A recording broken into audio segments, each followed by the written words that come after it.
This is a Oedema tutorial presented by the SchrDbb with reference to Practical Guide to History Taking and Clinical Examination by Anwar Qais Saadoon.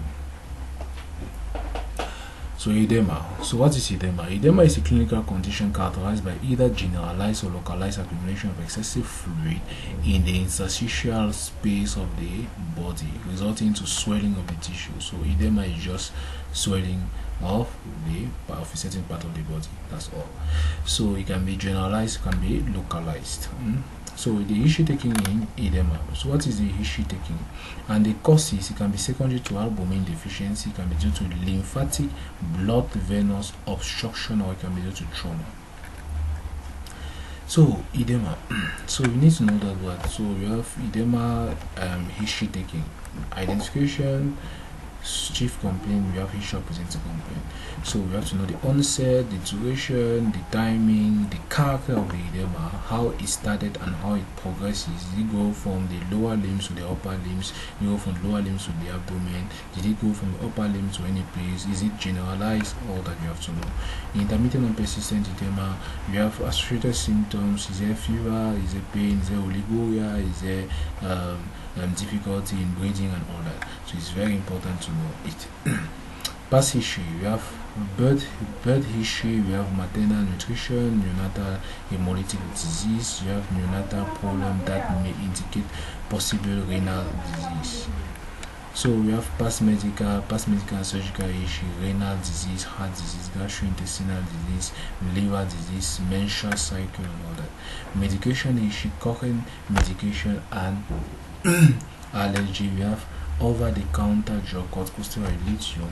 We have oral contraceptive, estrogen, antihypertensive, ACE inhibitors, so and all that. So we have also the feeding history.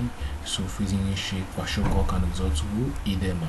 Poor feeding, poor protein intake, kwashiorkor result to Oedema. Allergies can result to anaphylaxis with Oedema, with angioedema and other Oedema. We have excess salt intake can result to Oedema. Family history of you have deafness.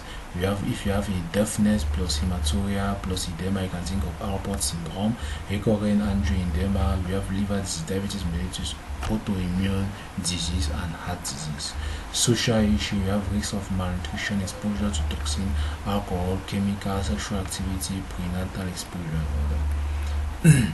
So key points. So you have determination of the time course of Oedema is very important for the differentiating between an acquired condition. So determination of the time course of Oedema is very important to distinguish between an acquired condition and a congenital condition. So the time course, you need to know that what if the Oedema occur mostly when the child is in neonatal period, you have to know that it's much more a congenital condition. But if it is later in life, it can be acquired. So pediatric Oedema in newborn suggests, if you have a pediatric Oedema in a newborn, suggests a Turner syndrome. But you have to know to try to find other parts. It just suggests. So a history of progressive generalized Oedema, including marked periorbital Oedema, but minimal systemic complaint, is suggestive of nephrotic syndrome. If you have minimal systemic complaint, you have Oedema all through the body, generalized Oedema, mostly with periorbital Oedema. You have to know that it's nephrotic syndrome. A history of streptococcal infection 1 to 3 weeks prior to the onset of generalized or facial Oedema associated with the Coca-Cola urine is strongly susceptible of post-streptococcal glomerular nephritis.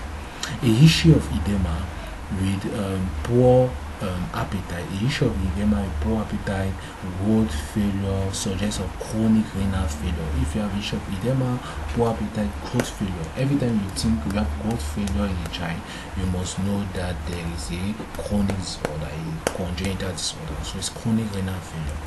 The presence of Oedema in conjunction with jaundice, steatorrhea, failure to thrive, abdominal pain may suggest a chronic liver disease or a protein losing enteropathy. So protein losing enteropathy or chronic liver disease.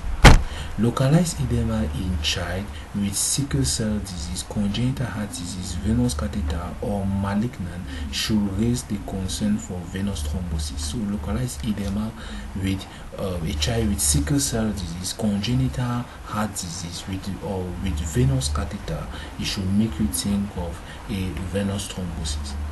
Other allergic reactions, you have infection, although allergic reaction, infection, trauma are the most common causes of localized edema. It can be due to it can be also be due to lymphatic system obstruction as well as venous obstructions. Is it clear? So you are finished with edema. Thanks for your kind attention.